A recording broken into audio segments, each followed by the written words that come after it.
Nutitelefoni aku pikema eluea saladus peitub mõnedes lihtsates seadetes ja harjumustes. Ekraani heleduse vähendamine on üks efektiivsemaid viise aku säästmiseks. Proovi hoida seda 50% juures või madalamal. Lülita välja ebavajalikud teavitused, sest iga väike märguanne kulutab natuke akut. Keela rakenduste asukoha jälgimine, kui sa seda parasjagu ei vaja, sest GPS-i kasutamine on üks suurimaid akutarbijaid.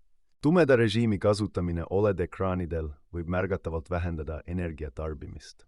Piira rakenduste tausta värskendusi, lastes seda teha ainult kõige olulisematel rakendustel. Kui sa ei vaja internetti, lülita sisse lennurežiim, see hoiab kokku palju akut.